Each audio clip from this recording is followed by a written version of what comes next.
Hey beautiful people, Assalamu alaikum. Hope you are doing great. আচ্ছা, কেন একজন online business owner নতুন যে বা যারা তাদের বিজনেস জার্নিটা অনলাইন বিজনেস জার্নিটা শুরু করার 30 দিন পর কিংবা 60 দিন পর কিংবা 90 দিন পর ম্যাক্সিমাম বিজনেস ওনারদের মনের মধ্যে বিজনেস ছেড়ে দেওয়ার একটা ইচ্ছা জাগ্রত হয়। এটা হওয়ার অনেকগুলো বাস্তবসম্মত রিজন থাকতে পারে। লাইক বিজনেস সে যেভাবে চিন্তা করছিল এভাবে হচ্ছে না, রেজাল্ট পাচ্ছে না, হয়তো টাকা নষ্ট করে ফেলছে, আর বাজেট নাই, অনেক রিজন থাকতে পারে।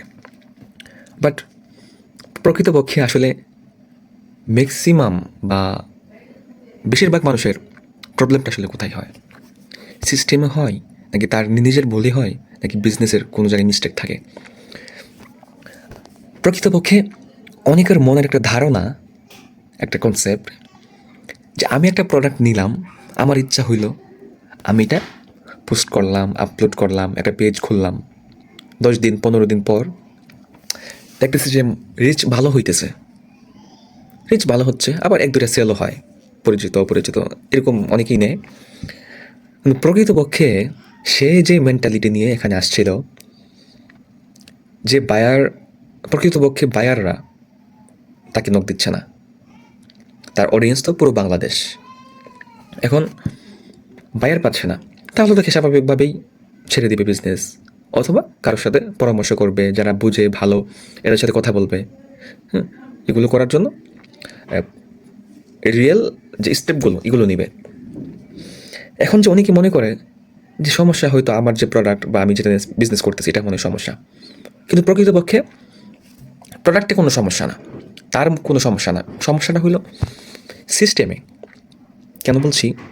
উইদাউট এনি সিস্টেম আপনি কোনো কিছুতেই গ্রোথ করতে পারবেন না, না রিয়েল লাইফে, না বিজনেসে, না জবে, কোথাও না, দুনিয়ার কোথাও আপনি সিস্টেম ছাড়া, রুলস ছাড়া, রুটিন ছাড়া আপনি কোথাও গ্রোথ করতে পারবেন না। এখন আপনি প্রোডাক্ট নিলেন, এখন আপনি জানেন কি না যে এই প্রোডাক্টটা আপনি নিলেন, প্রোডাক্টটা কার জন্যে আসলে? মানুষ আপনার থেকে কেন এটা কিনবে, বুঝছেন? এখন আবার এই প্রবলেমটা মানুষ নেওয়ার পর মানুষের কি প্রবলেম সলভ হবে? আপনি কি এমন কোনো কন্টেন্ট মেক করতে পারতেছেন কিনা, মানুষকে বোঝাইতে পারতেছেন কিনা?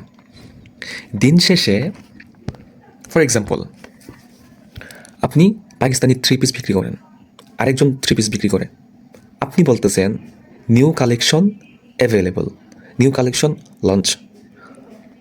আরেকজন বলতেছে যে বা যারা কমফোর্টেবল এবং ক্লাসি আউটফিট পছন্দ করেন, খুঁজতেছেন, এই 3 পিসটা তাদের জন্য।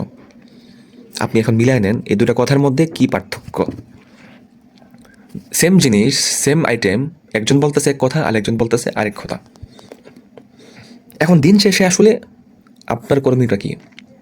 আপনার করণীয় হচ্ছে আপনি বা আপনার মার্কেটার বা আপনি যাকে দিয়ে কাজ করাচ্ছেন তার আপনার অডিয়েন্স বোঝা, অডিয়েন্সটাকে বুঝতে হবে। আপনার অডিয়েন্সটাকে বোঝা, তাদের প্রবলেমটা আইডেন্টিফাই করা, আপনি আপনার প্রোডাক্ট বা সার্ভিসের মাধ্যমে কী প্রবলেমের সলিউশন দিচ্ছেন অ্যাকচুয়ালি, এটা আপনাকে বের করতে হবে। এবং ক্লিয়ার একটা পজিশনিং থাকা, এটা কনফিডেন্ট, ট্রাস্ট বিল্ড করা, কনফিডেন্টলি বলা যে এটা হবেই, কাস্টমার রিভিউ দেওয়া। আপনি দিন শেষে কী সেল করতেছেন এটার উপরে যদি ফোকাস করেন, তা আপনি র্যান্ডম থেকে যাবেন। আপনি দিন শেষে কার কাছে সেল করতেছেন এটা চিন্তা করবেন, তাহলে আপনি গ্রোথ পাবেন ইনশাল্লাহ। এভাবে কাজ করবেন।